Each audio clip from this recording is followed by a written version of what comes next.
Python is popularly known because it can be used in many tasks like data analysis. So for today's video, we are going to plot graphs in Python using one of its library, the Matplotlib. But before we start, make sure that you already have Matplotlib on your computer. Pero kung wala pa, we have this quick instruction on how to install Matplotlib. First, open your command prompt window or just type CMD on your search box and type this instruction. Pip install Matplotlib and then wait for its download. Of course, mada-download nyo yung library if you have internet connection. Okay? So, kailangan mo ng internet connection para ma-download yung library and just use the command prompt. Before tayo pumunta ng coding, a bit of introduction lang tayo. What is Matplotlib? Matplotlib is the most widely used scientific plotting library in Python, and the commonly used sub-library is the matplotlib.pyplot. So kung gagawa kayo ng program gamit yung Matplotlib, you're going to have this code.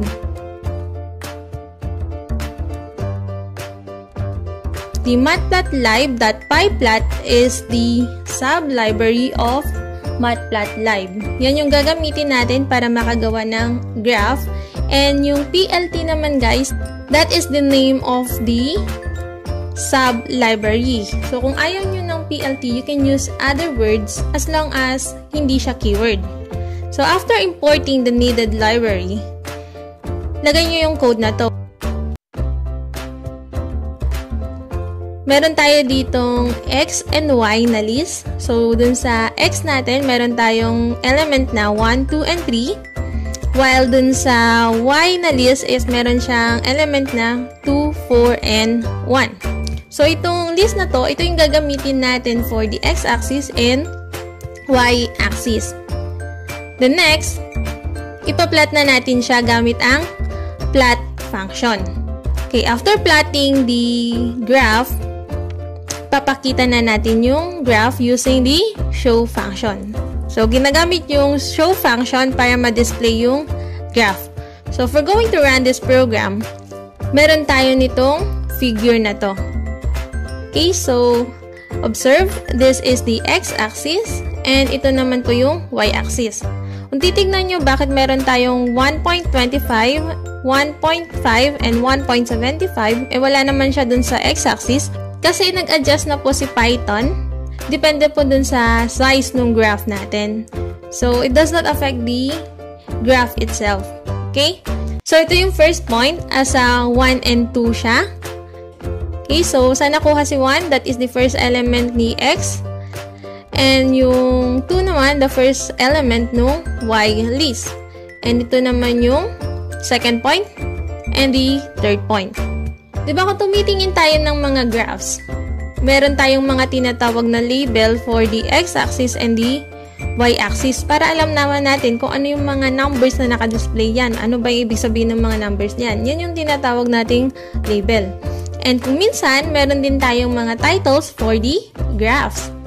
So, how do we add labels and titles para dun sa graph natin? Balik tayo dun sa code na una. Okay? So, if we're going to observe, nasa baba na yung .show because we are going to add a code before nyo ipapakita yung graph. Okay, so ang i-add natin guys, meron tayong plt.x label. Okay, that is used to add label for the x-axis. And meron din tayong plt.y label used to add label dun sa y-axis. Yung nakikita nyo dyan na color green guys, that is the string which you can change anytime or depende dun sa label na gusto nyong ilagay for the x-axis and y-axis. And for the title, meron naman tayo ng function title. Okay, so ilalagay nyo ulit dun sa loob ng parentheses yung title ng graph. So if we're going to run this, ito na po yung graph natin. So this is the x-axis. Ito naman po yung y-axis. Of course, this is the title. Kung minsan we are comparing two lines sa isang graph. So, paano tayo mag-compare ng two lines sa isang graph? yun yung next na gagawin natin. So, of course, we need to import matplotlib pyplot. Meron ulit tayong plt as the object name. And this will be the first plot. The next, this will be the next plot or the second plot. So, x1 and y1 will be the first plot. x2 and y2 will be the second plot or yun yung second na line. The next, we're going to add labels for the x-axis and y-axis and the title. So, ang tinitle ko dito guys is 2 lines on the same graph because we are adding 2 lines or maglalagay tayo ng 2 line dun sa isang graph. And of course, don't forget the show. So, kapag nirun natin to guys, ito yung graph natin. Observe, meron na tayong 2 line dyan. We are comparing 2 lines sa isang graph. So, ito po yung first plot. Then, ito naman yung second plot. Pero, if we are comparing 2 lines in one graph, kailanganin natin dyan ng legend. So, para makapaglagay ng legend, balik tayo dun sa code natin kanina. So, dun sa baba, before showing the graph, we're going to have plt.legend. And observe, walang laman yung parenthesis. Bakit kaya walang laman? Kasi sinasabi lang natin na mayroon tayong ilalagay or i-display na legend dun kay graphs natin. So, ano yung ilalagay natin na legend dun sa graph? So, here, dun sa first plot natin, meron tayong idadagdag na property. So, ang dadagdag natin dyan, guys, meron tayong property na label equals to the name of the first plot. Ano nga ba yung first na line? Anong tawag mo dun? Anong pangalan nun? Then, of course, kung meron dun sa first line, maglalagay din tayo dun sa second line. Meron din tayo ditong label equals to yung name naman nung second line.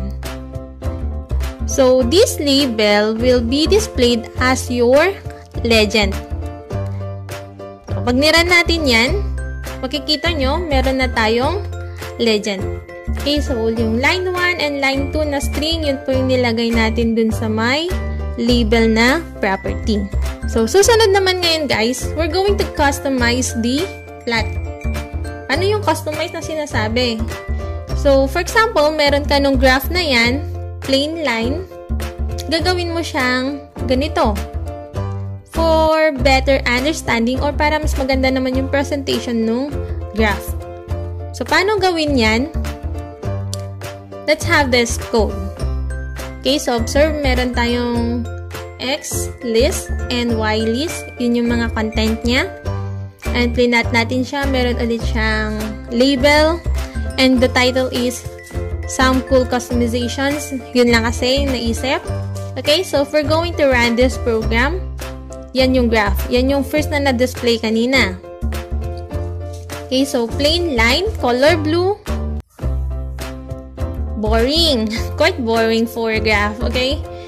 So, i-customize natin siya. Gawin natin yung isang graph. So, balikan natin yung code. Para mag-customize ng graph, sa part na to, ilalagay natin dyan yung different properties nung graph natin or yung line natin. Copy this code.